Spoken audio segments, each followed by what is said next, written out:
Oke, halo semuanya. Selamat datang di channel Warga Metaverse. Ya guys, di sini jadi gue pengen ngebuat video ngebahas tentang network atau blockchain yang dipakai oleh majority dari NFT yang ada sekarang. Yaitu ada 3 ya, yang sepengetahuan gue, yang paling besar yaitu ada Ethereum, terus ada Solana, dan juga ada Matic. Nah, di sini gue bakal battlein tiga-tiganya. Gue bakal prediksi nih ke depannya siapa kira-kira yang bakal menang atau siapa sih yang bakal bertahan gitu ya.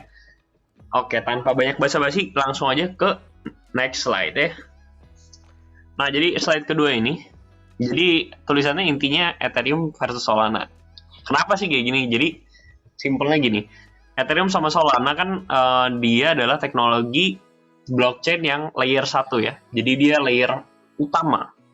Sedangkan kalau misalnya yang tadi, si Matic atau Polygon ini yang ada di tengah, ini adalah teknologi layer 2. Jadi Polygon ini naruh NFT-nya itu di layer kedua dari layer pertamanya tuh si Ethereum. Jadi ibaratnya bisa dibilang kalau misalnya Polygon atau Matic ini menjadi komponen pembantu dari Ethereum gitu, yang nge-solve problem-problem Ethereum. Nah, contohnya kalau Polygon atau Matic, dia tuh nge-solve dari scalability isunya si Ethereum ya.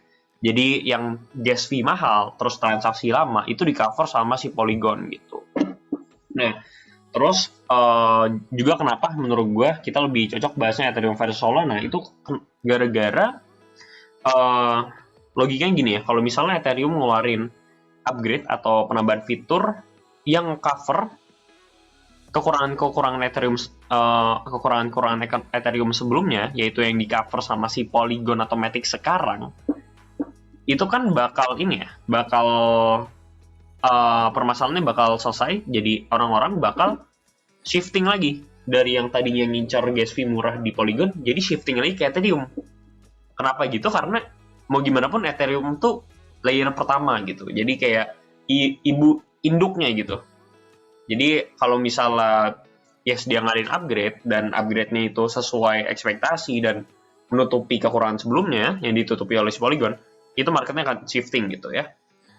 Nah, jadi logika gue gitu sih yang gue dapat, dan research yang gue udah cari juga hasilnya sama kayak gitu. Kalau misalnya ada yang kurang setuju atau gimana, bisa langsung aja tulis di kolom komentar, atau ada informasi yang gue belum tahu gitu ya. Contohnya itu kalau misalnya upgrade gitu kan, lu udah tahu semua kan kalau misalnya nanti bakal ada yang namanya Ethereum 2.0 gitu. Dan itu juga mereka nge-fix scalability issue-nya dari Ethereum 1.0 gitu, yang di-solve sama Polygon sekarang gitu. Oke, jadi langsung aja, tapi gue nggak akan bahas Ethereum versus Solana doang kok. Gue juga bakal bahas, setelah ini gue bakal bahas Solana versus Matic ya. Gara-gara siapa tau kalian masih ada yang penasaran, gue akan bandingin secara teknis siapa sih yang akan menang dari Solana dan Matic. Oke, jadi langsung lanjut aja. Oke guys, jadi di sini gue bakal ngejelasin dari 3 komponen. Jadi ada 3 komponen yang akan gue battlein dari Solana dan Matic atau Polygon ini. Jadi komponen pertamanya itu gue bakal bandingin tokenomics-nya mereka.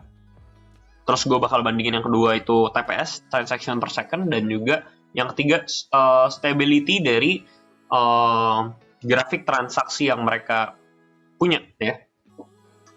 Oke, jadi langsung aja ke yang pertama, itu ada tokenomics ya namanya. Nah, shoutout dulu ke YouTuber yang menginspirasi gue ngebuat video ini, dan source-nya gue juga dapat dari mereka. Itu ada namanya Tandy Shop, kalian boleh langsung aja support mereka guys. Dia kayaknya ngebahas King, dan juga gue juga baru nonton beberapa, tapi dia bagus penjelasannya, oke gitu. Nah, oke, jadi langsung lanjut aja. Untuk tokenomics-nya di sini sebelah kiri ada Polygon, sebelah kanan ada si Solana. Nah, jadi kita bisa lihat di sini yang pengen gue bahas itu sebenarnya cuma ini aja. Pembagian untuk developer atau founders and project-nya. Itu kalau di Polygon itu ada 41%, di Solana ada 25%. Nah, sedangkan sepengetahuan gue ya, kalau misalnya persentase 42% ini itu kurang sehat untuk teknologi yang dipakai sama Polygon. Nah, teknologi yang gue maksud itu adalah namanya consensus mechanism ya. Jadi kalau misalnya consensus mechanism yang dipakai sama Polygon itu adalah proof of stake. Kalau Solana itu pakainya proof of history. Which is proof of history itu gampangnya itu kayak proof of stake tapi lebih advance, jadi di-upgrade lagi gitu. Nah, tapi kalau Polygon tuh kan pakai proof of stake, dan proof of stake itu simpelnya gue bisa jelasin gimana ya jelasinnya tuh kayak tiap transaksi kan butuh validator ya, butuh validator, dan validator ini dipilih sama teknologi konsensus mekanisme yang proof of stake itu dengan cara memilih orang yang memiliki presentase koin yang di stake itu paling banyak. Nah gitu. Jadi otomatis kita bisa lihat sendiri kalau misal Polygon developernya aja megang banyak token, otomatis kebanyakan dari validator itu akan ada dari si developernya ini gitu. Jadi kurang sehat intinya gitu aja sih. Karena kebanyakan persentase 42% ini gitu. Berdasarkan research yang gue udah cari gitu ya. Dan sedangkan Solana ini masih oke, 25% ini masih oke gitu. Dan ya jadi di sini gue bakal kasih poinnya ke Solana ya untuk tokenomics mereka. Nah, yang kedua ini ada TPS ya, transaction per second. Di atas ada Polygon, di bawah ada Solana. Polygon 65.000, Solana 60.000, berarti jelas menang ke Polygon, lebih banyak ya. Nah, lanjut aja. Oke, ini gue udah kasih poinnya lagi. Intinya GitHub ini, nih gue kasih unjuk nih. Ini jadi adalah grafik transaksi yang ada di kedua network ya. Jadi yang ini yang pertama ada di Polygon ya, yang ini Polygon. Sedangkan yang ini adalah Solana. Yes, kalian bisa lihat sendiri kalau misalnya grafik di sini si Polygon ini di bawah 50, below 50. Dan kalau misalnya kita lihat cenderung kemiringannya, ini miringnya tuh cukup signifikan. Jadi dia miringnya tuh ke bawah ya. Sedangkan kalau Solana yang gue lihat di sini, dia lebih stabil. Gitu, intinya itu sih. Kalau misalnya kita lihat stabilitasnya, gue akan kasih poin ini ke Solana. Dan kalau lihat dari transaksinya juga, lu bisa lihat sendiri kalau misalnya transaksinya ini di bahkan plus minus 100, sedangkan kalau Polygon below 50, below 50 gitu ya. Nah, ini salah satu penyebabnya itu juga yang tadi gue jelasin, kalau misalnya Ethereum ngeluarin solusi dari yang ditutupin sama si Polygon ini, otomatis orang akan shifting gitu ke Ethereum lagi. Ibaratnya Polygon ini sebagai pelarian doang orang-orang gitu dari network pertamanya, layer pertamanya yaitu Ethereum gitu ya guys. Jadi untuk stability gue bakal kasih poin ke Solana. Jadi ini udah jelas Solana dapat poin 2 dan Matic dapat poin 1. Jadi Solana tetap menang menurut gue. Nah oke, lanjut aja. Gue bakal ngebahas Ethereum versus Solana. Nah ini seru nih. Ya, jadi di sini gue bakal ngejelasin dulu situasi sekarang Ethereum sama Solana tuh kayak gimana sih gitu ya. Gue bakal ilustrasiin secara mudah aja. Jadi, simpel lagi nih. Ethereum itu udah muncul sejak 2015 ya. Teknologinya udah ada dan udah publicly usable itu dari 2015. Dan itu Ethereum menjadi blockchain paling laku sekarang. Nah, tapi dia lakunya bukan gara-gara teknologinya yang mature atau gimana, tapi lakunya itu adalah karena dia udah dari 2015 dan teknologinya itu oke-oke aja gitu ya, stabil gitu ya. Jadi orang-orang tuh udah dapet trust sama si Ethereum ini. Nah, sedangkan kalau Solana itu dia baru muncul tahun 2019 ya. Solana tuh muncul tahun 2019 dan dia teknologinya sebenarnya oke banget. Dia jujur dia lebih bagus secara scalability itu jauh dibandingkan Ethereum gitu. Dia nge-solve problem yang ada di Ethereum. Dan dia juga mendapatkan respon yang baik sejak peluncurannya itu di tahun 2019. Dan kalau misalnya kita lihat dari harga koinnya pun, harga koinnya pernah Solana ya di 1250 kali dari harga IDO. Jadi Solana ini responnya baik gitu, walaupun dia blockchain, teknologi blockchain yang baru. Nah gitu ya. Dan yang beda dari Ethereum sama Solana juga dari konsensus mekanismenya. Kalau Ethereum tuh sekarang masih menggunakan yang namanya proof of work. Itu yang ada bahasa mining, miners itu di proof of work. Sedangkan Solana itu menggunakan metode proof of history gitu. Nah, buat kedepannya Ethereum 2.0 yang upgrade dari Ethereum sekarang juga mereka bakal shifting lagi ke teknologi baru, yaitu yang dipakai sama Polygon sekarang, yaitu proof of stake. Oke. Dari penjelasan gue yang kayak gitu, sebenarnya bisa kalian lihat kalau misal kondisi persaingan di sini, Ethereum itu sebagaikan Apple di dunia pergadgetan duniawi. Sedangkan si Solana ini seperti Samsung atau ya Xiaomi lah atau apapun itu lah, pokoknya kompetitor Apple sekarang yang 11-12 gitu sama Apple ya. Nah jadi kondisi persaingan bisnis tuh sekarang kayak gini gitu. Nah oke, sebenarnya gue bakal ngebahas Ethereum versus Solana ini dengan menggunakan blockchain trilemma namanya guys. Ini jadi salah satu metode yang bisa kalian pakai buat ngebandingin blockchain lainnya sebenarnya. Jadi cara bacanya di sini kan ada 3 sudut, ada security, decentralization, dan scalability. Cara bacanya kalau misalnya gini ya, gue taruh nih ada logo Bitcoin, Ethereum, dan Solana, gue taruh si Bitcoin di sini,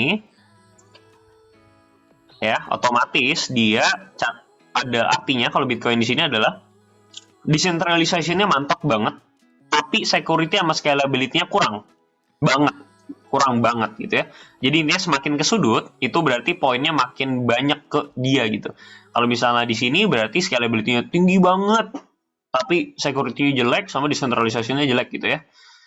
Dan Bitcoin sekarang itu ada di mana sih? Itu Bitcoin tuh sebenarnya ada di sini nih guys. Jadi security-nya bisa dibilang mantap, security-nya mantap banget karena dia pakai proof of work ya. Jadi persentase kriminal tuh rendah gitu ya. Dan juga decentralization-nya mantap. Sedangkan scalability-nya itu rendah banget gitu ya. Jadi lo bisa lihat sendiri kalau misalnya TPS-nya rendah, transaction per second-nya rendah, dan juga gas fee-nya mahal gitu. Dan juga itu sama halnya dengan Ethereum sekarang. Ethereum sekarang ada di sini juga sebenarnya. Ethereum itu security-nya tinggi banget dan decentralization tinggi, tapi scalability-nya rendah bos gitu ya, karena mahal gas fee-nya kan. Lu beli NFT, lu minting NFT, gas fee-nya berapa? $100 kan gila gitu kan ya. Nah sedangkan ya yang unik si Solana itu ada di mana sih? Solana ada di sini guys, unik banget dia. Dia jadi scalability mantap banget, murah, cepet, tapi security sama decentralization-nya itu kurang gitu. Nah tapi hokinya si Solana itu adalah kekurangannya si Ethereum gitu. Jadi dia kayak nutupin kekurangan si Ethereum, makanya market tuh shifting. Sekarang tuh lagi shifting ke Solana. Jadi kayak Ethereum tuh sebenarnya kehilangan konsumen sekarang. Kehilangan beberapa konsumen ke Solana gara-gara masalah gas fee dan scalability-nya gitu.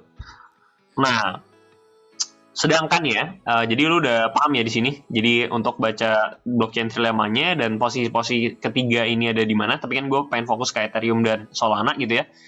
Dan kalau Solana ada di sini dan Ethereum ada di sini gitu. Nah, sedangkan guys, untuk jangan lupa kalau misalnya Ethereum kan bakal ada Ethereum 2.0. Ethereum 2.0 itu bakal nempatin dirinya, akan mencoba ya, at least dia bakal mencoba dirinya untuk menjadi ada di tengah sini gitu. Dan yes, di tengah sini adalah posisi terbaik dari blockchain trilemma. Berarti mereka semuanya seimbang guys. Nah, jadi sebenarnya kalau misalnya, balik lagi, kalau misalnya si Ethereum ini berhasil di 2.0 untuk menjadi di tengah-tengah blockchain trilemma ini dari performa mereka nanti, menurut gua Ethereum bakal menang banget gitu ya, bakal menang banget. Nah, tapi uniknya di sini adalah oke ini udah kesimpulan ya. Menurut gua adalah Solana juga nggak akan kalah menurut gua. Solana, Polkadot, atau rival-rival mereka lainnya menurut gue gak bakal kalah gitu. Yes, ada chances buat kalahnya kalau misalnya mereka berhenti berinovasi gitu. Jadi gue lebih looking forward kalau misalnya Ethereum versus Solana ini menjadi persaingan antara dua teknologi. Kalau sekarang tuh ada Apple, ada Samsung gitu ya. Mereka akan terus banting-bantingan berinovasi guys. Dan kalau lu lihat sekarang, Samsung juga nggak mati gitu kan. Tapi mereka dua-duanya itu saling mendukung inovasi mereka. Jadi kalau misalnya Apple sendiri nggak ada pesaingnya, Apple ya bakal diem-diem aja gitu. Inovasinya ada, tapi paling dikit doang. Sedangkan kalau kayak gini kita digabungin, ada si rivalnya, ada si Samsungnya, Apple sama Samsung. Otomatis kalau misalnya Samsung buat bagus banget, Apple juga harus nyaingin mereka gitu kan. Nah jadi gue lebih ngeliatnya untuk forwardnya, Solana sama Ethereum ini bakal tetap survive dua-duanya. Tapi yang menang pada akhirnya, yang mendapatkan transaksi paling banyak atau yang paling booming, itu gue lebih cenderung ke Ethereum 2.0 kalau misalnya mereka berhasil memenuhi janji-janji mereka sekarang gitu untuk berada di tengah blockchain terlama ini. Menurut gue Ethereum bakal menang. Yes.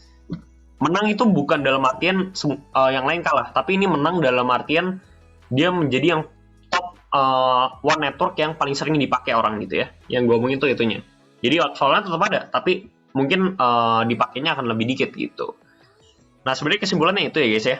Dan gue pengen nambahin juga kalau misalnya Polygon tadi, untuk dunia NFT itu menurut gue akan menjadi pelampiasan dari si Ethereum ini doang. Kalau misalnya Ethereum-nya gold, si 2.0-nya ini gold, menurut gue Polygon transaksinya akan turun gitu. Simpelnya gitu aja sih ya. Sorry banget kalau misalnya rada belibet ya, karena gue buat video ini udah malam gitu ya. Dan yes, kira-kira videonya gitu aja sih. Jadi kalau misalnya kalian ada yang punya informasi tambahan atau ada yang kalian gak setuju, tolong komen aja, karena ini asik banget topiknya dibicarain. Selagi gue lagi sangat suka untuk ngebahas NFT dan blockchain dan lain-lainnya gitu ya. Jadi thank you guys for watching, dan yes, sehat selalu. See you.